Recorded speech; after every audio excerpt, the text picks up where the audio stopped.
based out of the flagship campus in Parkville, Missouri, but we do work with all modalities and all locations. So what is ghosting? When a little kid shows up at your front door trick-or-treating, that's cute. When a student disappears on us and ghosts us, that's not as entertaining or as cute. So what is it? Ghosting is kind of a new term, kind of generally more related to friendships or relationships where somebody just kind of stops communicating with you. You're not sure why. You might try to do some outreach with them, and they just stop responding to you. They block your number, whatever. So same thing with our students. Sometimes they just disappear. There's no explanation. We cannot reach them. And it's one thing when a student who hasn't participated in class just continues to not participate.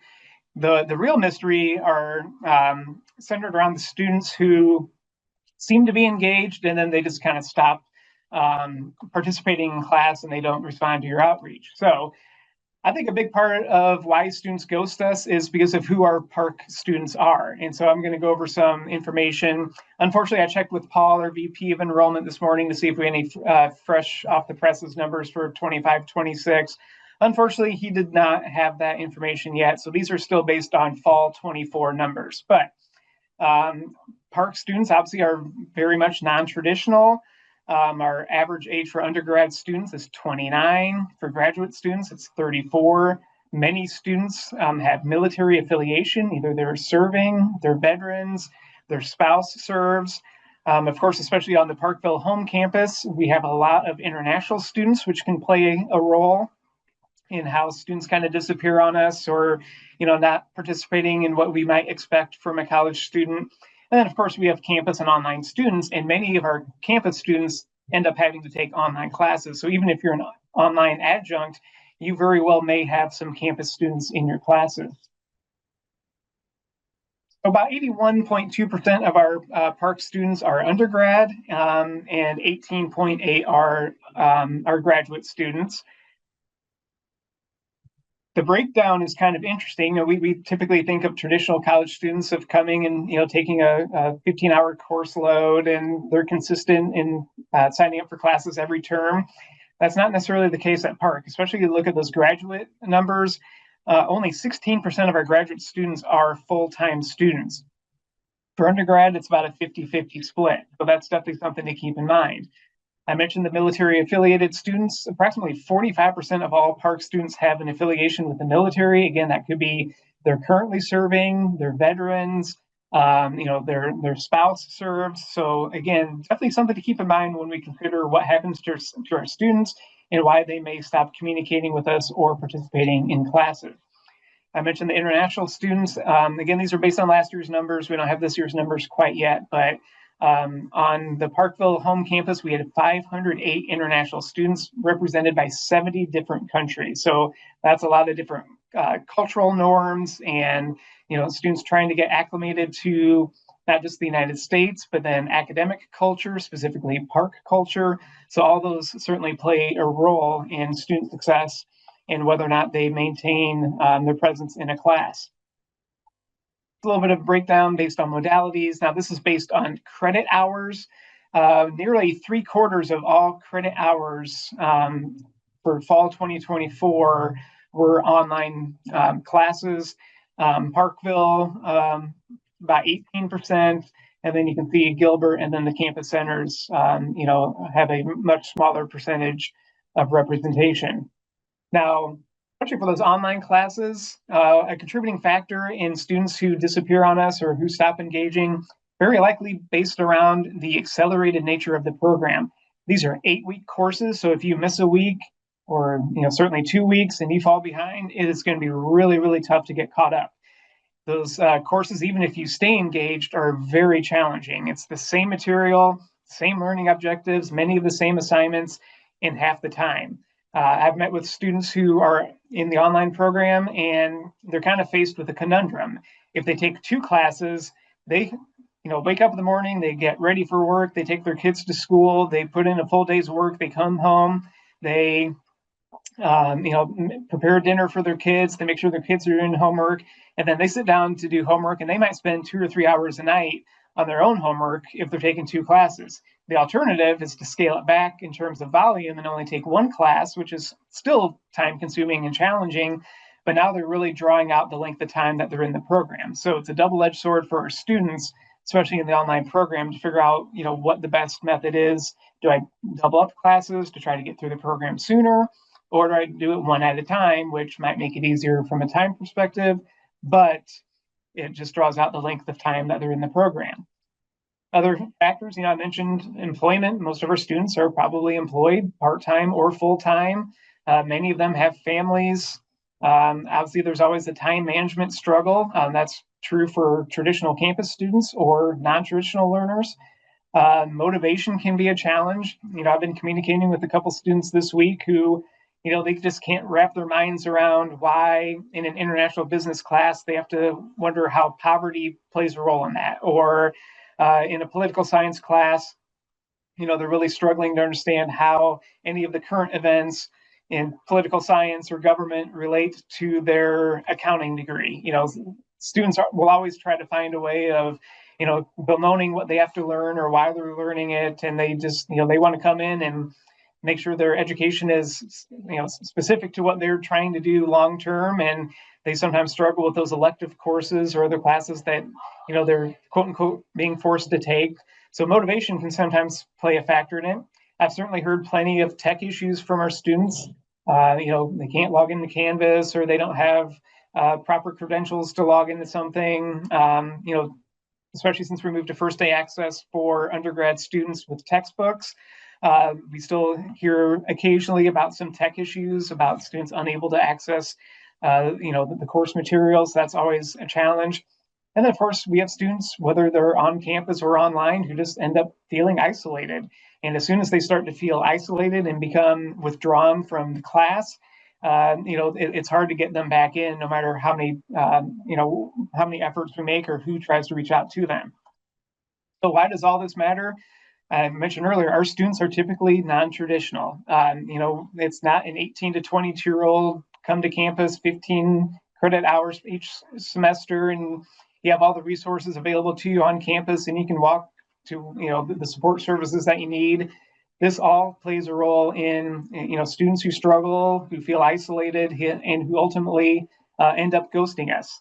And I was talking to Amber before everyone else logged on, and when a student has a full-time job, a family, financial obligations, personal wellness, everything else that they have going on in their lives, unfortunately for us, school is probably the one thing that is most easily droppable from their schedule. So I think that's what tends to happen to our students, again, especially the online students who don't have the support and the structure of the campus environment. So what can faculty do to help support students who ghost us, or better yet, how do we prevent students from ghosting us to begin with? Obviously, early response is critical. This fall, we launched the Early Alert Intervention Plan. Hopefully, all of you have received the materials for that. And I do recognize some of you who have submitted the referral form. So thank you very much for that. That's very critical in identifying students early on. What you can do specifically in your classes, look in the gradebook. Who's submitting work? Who's not submitting work? Who's submitting work but maybe not doing well on those assignments? Who's not participating in those discussion forums? Again, especially the students who appear to be engaged, and then as the term goes on, they kind of fade away. Those are the students who might become overwhelmed with other life obligations, and those are the ones who really tend to ghost us as life circumstances start to happen. So as an instructor, what you can do is reach out to students, engage with them, determine early on, am I going to email students? Am I going to use Canvas messaging? What is the best way or your preferred way of communicating with students?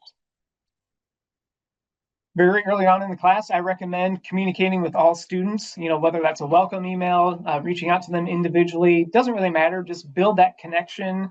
And again, establish what your preferred method of communication is.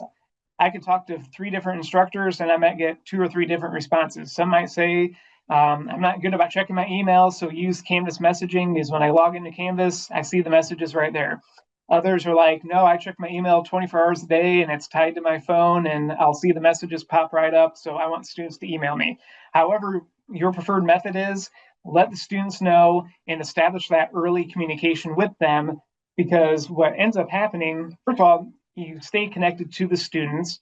It also provides the help that they need and they feel better connected. Again, I'm really thinking about those online classes where, in spite of our best efforts, sometimes students don't feel part of the community. They don't feel like they're engaged in the class. They don't feel like they have that personal connection. Communication, even in a written form like an email or a Canvas message, can help bridge that gap between you and the student and help them avoid those feelings of isolation. Early communication, frequent communication obviously builds that rapport and the connection that you have with your students. Also, one thing that I've found, even in my role, is if you send an early email, like from my perspective, I sometimes will start the semester by emailing students in certain classes and informing them that you have a tutor for this class. So if you need help, here's how you set up a tutoring appointment, or you can contact me. They may not respond to that message for 7 or 8 weeks, and it may not even be about tutoring. They just remember that I have emailed them, and then they just click reply to that email, and it could be a completely different topic or question that they have, but they recognize my name. They remember that I'm here to help them. So same thing in your classes, establishing that early communication, remind students who you are, and when they need help, they have that message to respond to. I don't know how many times students come in and meet with me, and I ask them, have you communicated with your instructor? Because that's the first person you need to communicate with. And they say, no, I don't even know my instructor's name. I certainly don't know their email. So again, having that email out there early on gives them something to refer back to and respond to. Also, what I really like about those early communication attempts is it's a positive message. Students, if their first correspondence with you is in week 3 because they're struggling, they may be less inclined to respond because they already feel frustrated or discouraged. So I really like that first outreach just to be positive as opposed to more punitive or worrisome. Um, Signs of ghosting, and I've already mentioned some of these. Just keep an eye on the students who don't participate in your discussions, especially if they stop participating. It really stands out when a student is engaged for 2 or 3 weeks and then they stop submitting work or responding to peers or to you. So keep an ay on that. Obviously, missing assignments, that's an automatic trigger. One best practice I've heard with regard to the early alert is, if you have an assignment due on Sunday evening, go in first thing Monday and look at the students who have not yet submitted an assignment. And then you can do some outreach just directly to those students. And depending on what your policy is with regard to accepting late work, you can even invite them to submit for partial credit, or it just allows you to reach out to them, offer your support, try to find out what help they need. And then if a student mentions, some challenges with their life, you can make a referral to counseling. If it is academic related, either you can help or you can help them get set up with the Academic and Career Success Center, whether that's a mentoring appointment, a tutoring appointment for that class. And then obviously just those unresponsive students are the ones to be most concerned about in terms of ghosting.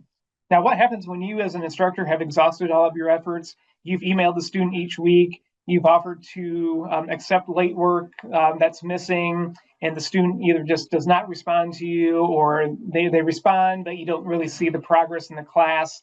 They might say, oh yeah, thank you for giving me an extension on that. I'll get it submitted by the agreed upon deadline. And then they still haven't submitted it. So what happens as an instructor when that happens? Well, I mentioned our new early alert intervention tied to the academic referral form. If you don't have that, let Amber know. It should be posted in the TLC. It's been communicated via email, so it should be in a few different places, but if you don't have it, certainly reach out to Amber. You can reach out to me directly as well. We'll make sure you get it. And the benefit of that referral form is it comes to the Academic and Career Success Center. We have a whole team that is dedicated to student support, student success. We do outreach, we run grade reports. Those referrals that come into us, we assign them to either the Gilbert campus. If it's a Gilbert student, I just turn that over to Sandra Abbey, let her and her team do the outreach. If it's a distance learner or a Parkville home student or a campus center, the ACSC staff here in Parkville will take that. So in addition to me, we have Tanya Robbins. She's the Senior Associate Director of Academic Mentoring and Development. She began her role in July. One of her big tasks is creating a peer mentoring program for the Parkville campus. So we're really excited to get that launched here. It's been a little slow to get started, but certainly by spring we'll have that up and running. Jeanette Puriel-Foote has been with us since March. She runs grade reports and other data that kind of informs us in how we support students and do outreach. And she also runs our career services program. Will Austin just began in September, and he is a much needed position. He is the coordinator of English language learners. So especially with our high number of international students whose first language is not English, Will is an invaluable resource to support those students. So if you have students who are struggling with English language support, please make a referral, get in contact with the ACSC to Will directly, and he can help. And then we also have a graduate assistant, Sue Limbo, who is fantastic. She does a lot of projects for us, is able to meet with students in a mentoring role and a tutoring role. But what can we do that maybe you as a faculty can't if you're unable to reach students? We have access to students' personal emails that we can reach out to. We have their phone numbers. We relocated to her house on the first floor here in the Parkville campus this year. So now we are right down the hallway from student success coaches who have a lot of contact with students. And again, our entire staff is dedicated every day, all day to help students to do outreach. So we want faculty to do what you're supposed to do, and that's teach your classes, communicate with students who are engaged, do your grading, provide feedback to students. We don't want faculty to spend their time trying to chase down students. That's what we're able to provide assistance with. So again, if you're ever unable to reach a student and you feel like they're at academic risk or any other risk, fill out that referral form. The ACSC is dedicated only to academic issues and support. However, if it comes to us and it is more of a counseling issue or a behavioral issue, we will get in contact with the Dean of Students, Dr. Pearson, or our counseling center to get the student the direct help that they need. So I guess now's the time for any questions, comments, feedback. Again, if you think of anything after the fact, that's my email address there. Feel free to reach out. So Dan, I'm really thrilled and appreciate you kind of setting the stage for who our students are so that we know how to better help bridge the gap when one exists.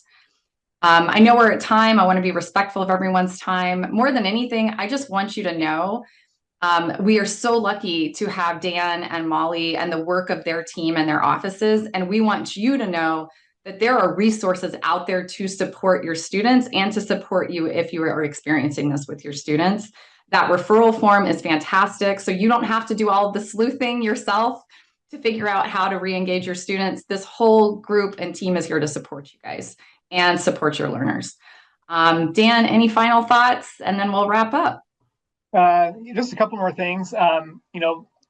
I'd like to remind faculty that we will not necessarily be able to connect with students any better than you can, so just be mindful of that. However, I will say sometimes I think students view us as kind of a lifeline, or going back to Molly's point, sometimes they kind of feel embarrassed and they don't want to necessarily correspond with the instructor because they probably feel like, oh, if I ask for help, I'm going to be rejected and be told no. So I think sometimes when I do outreach or my team does outreach, it's kind of a lifeline and they are maybe more responsive to us. And then not that we can necessarily solve the issues, but we can then kind of connect the student back to the faculty. So we do the best we can. We're not miracle workers. If students are really disengaged, they will be disengaged no matter what we try. But I have gotten positive feedback. One instructor on campus last year told me, I don't know what you said to that student, but I've been trying to connect with them for 2 weeks. And within 20 minutes of you and me talking, the student was in my office meeting with me. So I do the best I can. So and now we have a full staff of support. Last year, I was kind of a one-person department doing all this. So, Jeanette and Tanya and Will and our tutors and mentors, it's been great. And it's allowed us to expand into other locations and other modalities. So. Well, thank you. Genuine heartfelt thanks to you for being with us today, for sharing this. I reposted that referral link for those who want to save that to your materials. And again, just thank you all so much for being here today. And we hope to see you at our next Lunch and Learn. Thank you, Dan. Yep. Thank you, everyone. And happy Halloween this week to folks. Take care.